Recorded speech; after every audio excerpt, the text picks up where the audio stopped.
Bonjour, nous voilà au Jeune Épi, à Clavette. Notre boulanger, pâtissier, confiseur et chocolatier. Vous allez découvrir le petit laboratoire de fabrication des chocolats.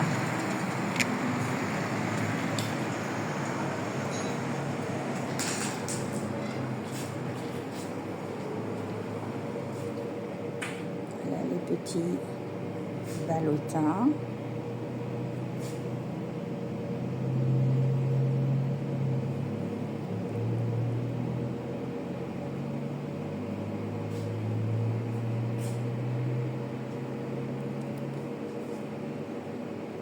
Voilà le choix de ballotins de chocolat que vous aurez et dont vous allez voir les détails de fabrication. Alors, vous pouvez avancer. Qu'est-ce qu'il est en train de sécher là? Alors là en fait, la première étape quand on travaille le chocolat, c'est de tempérer le chocolat. On appelle ça pour avoir une bonne cristallisation. En fait, du chocolat de couverture, c'est pas du simple chocolat qu'on trouve dans le commerce. C'est un chocolat qui a du beurre de cacao. Après, avec plusieurs pourcentages de cacao à l'intérieur, que ce soit pour le lait, le noir ou le blanc. Et en fait, là, la première étape, et ce que fait Sayan, là, c'est de tempérer le chocolat. C'est-à-dire, on fait une fonte à 45 degrés, en tout cas pour le blanc. On fait redescendre le chocolat à une température de 26-27 pour le chocolat blanc. Et à une température de travail après de 30 degrés environ. Voilà. Et ça permet d'avoir une bonne brillance pour le chocolat et qu'il soit bien cassant. Et que la matière grasse du chocolat ne remonte pas et que ça blanchisse pas. Donc c'est un vrai travail en amont avant de pouvoir mouler les chocolats et travailler les différentes sortes de chocolat qu'on veut faire. Donc c'est pas juste chauffer du chocolat et on travaille le chocolat. C'est vraiment un travail, un long travail en amont. Voilà, donc là il est en train de tempérer. Donc là on a fait quelques bonbons moulés. Donc là c'est des bonbons qui sont faits en moule et après garnis d'une ganache ou d'un confit, d'un praliné. Voilà.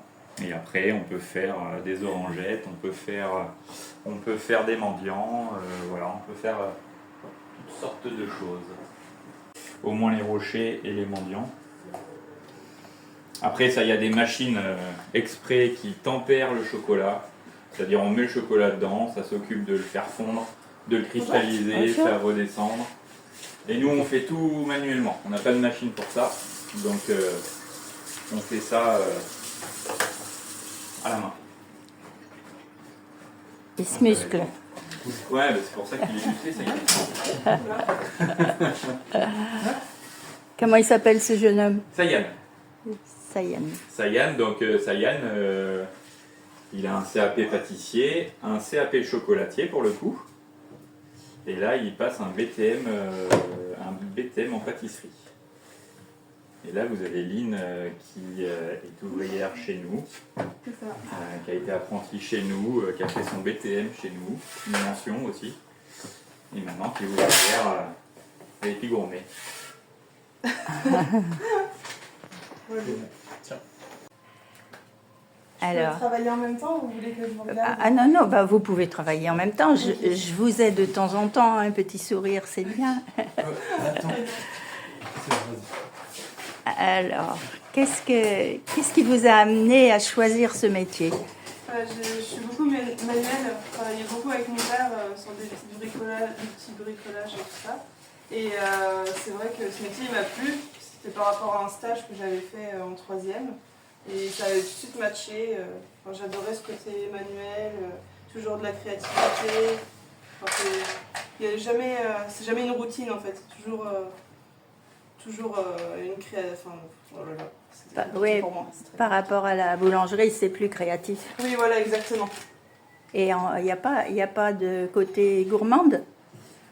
Si, un petit peu, mais c'est vrai que c'est pas trop pour ce sujet-là que j'ai choisi la pâtisserie. C'est vraiment pour la fabrication. C'est vraiment cet aspect-là. Voilà. Oui, c'est beaucoup plus varié Oui. et créatif. Oui, et puis il y a plein de choses à voir. C'est tellement grand la pâtisserie.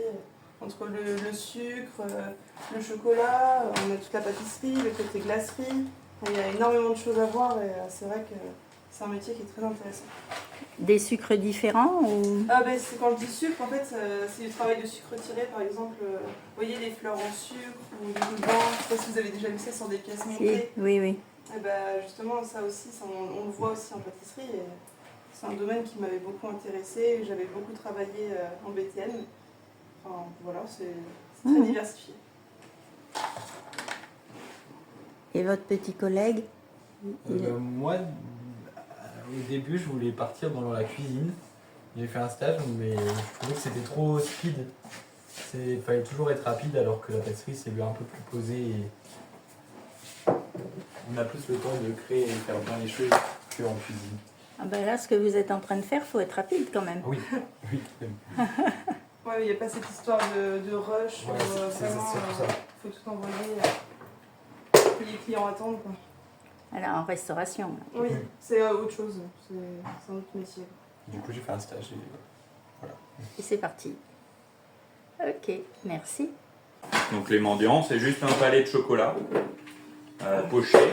Et puis après, on ajoute des fruits secs, des écorces d'orange. Voilà. On peut ajouter un peu ce qu'on le souhaite.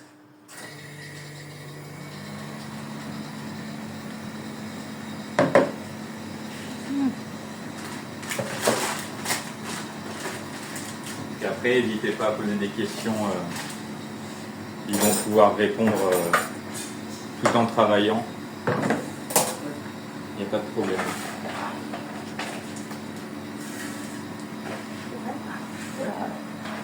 J'ai pas de deuxième page encore. Je termine, je lis.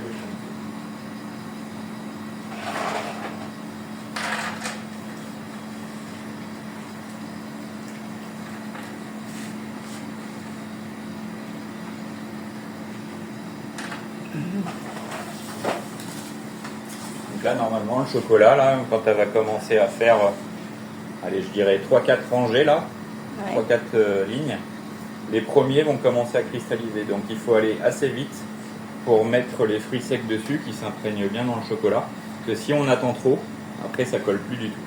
Ben oui. Donc là, dans 2 minutes, il sera quasiment impossible de rajouter une garniture dessus. C'est pour ça qu'ils font ça à deux. Après, ça dépend de la température de la pièce. Plus il fait froid, et plus ça fige vite forcément. C'est pour ça que le chocolat, on est obligé de le travailler dans une pièce quand même tempérée. Donc en fait, dans un bonbon moulé, il y a 3 étapes, enfin voire 4. On fait d'abord les garnitures, donc soit une ganache, un confit, un praliné, etc. Après, on moule le chocolat, donc soit chocolat blanc, lait ou noir, ce qu'on veut. Une fois qu'il est cristallisé, il faut laisser quelques heures le chocolat cristallisé. Et ensuite, on le garnit de la garniture de son choix. Donc là, en l'occurrence, c'est les bonbons chocolat blanc en moulé. Et à l'intérieur, on a une ganache framboise. Il faut laisser cristalliser après un temps de séchage environ d'une journée, une demi-journée minimum, pour qu'il y ait une légère croûte qui se forme une légère peau qui se forme sur la garniture. Et ensuite, la troisième étape, c'est d'obturer, c'est-à-dire de fermer le bonbon par du chocolat. Le chocolat que vous allez trouver dans le moule, à l'extérieur, on va le retrouver aussi pour obturer le moule, qui fait que ça ferme hermétiquement le chocolat.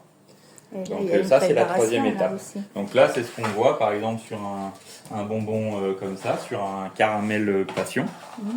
Là, vous avez la première couche donc qu'on retrouvait à l'extérieur qui était dans le moule, la garniture à l'intérieur, et obturé, c'est la fine couche que vous trouvez sur le dessus. Ça, c'est l'obturation. Voilà. Comme là, avec notre bonbon citron, un confit de citron avec un praliné pécan. Donc là, c'est la même méthode de travail. Donc ça se fait en 3 étapes et sur plusieurs jours. Ça, c'est du décor chocolat pour nos bûches. C'est des petites plumes en fait. Tu vas les préparer à l'avance aussi. Ça, on peut les préparer à l'avance. On en prépare une bonne quantité. Ça aussi, c'est du décor chocolat pour nos bûches de Noël. Voilà, on fait tous nos décors, on fait absolument de A à Z. Tout est fait ici. Donc c'est voilà, un long travail. Oui, Petite usine. La petite usine. C'est ça. Mais le métier de chocolatier est vraiment un métier à part entière. Si on veut être que chocolatier, on peut l'être. Et il y a beaucoup de techniques. Et un pâtissier doit savoir travailler le chocolat, mais on peut être aussi que chocolatier. Et c'est vraiment une spécialité. C'est vraiment une spécialité. Alors, quand on est chocolatier, on est aussi confiseur. C'est-à-dire on peut faire des pâtes de fruits, les caramels mous, enfin voilà, tout ce qui est de la confiserie. On est censé pouvoir travailler aussi ce genre de produits. Donc là, par exemple, on a des mendiants, donc exactement la même façon de travailler. Il y en a un donc là, c'est chocolat au lait. Là, on a des mendiants chocolat noir. Là, on a des orangettes, donc c'est des oranges confites qui sont enrobées dans du chocolat noir. Et ensuite, on a des rochers lait. Donc c'est juste du chocolat et des amandes bâtonnées torréfiées. Et ici, on a des rochers chocolat noir. Voilà. Après, c'est du décor. Là, donc ça, ce que vous voyez là, c'est le bonbon qui est, c'est celui-ci. Une fois fini, en fait, une fois obturé, c'est ce bonbon là. Voilà. Oui. On ne le voyait pas par-dessus. C'est ça.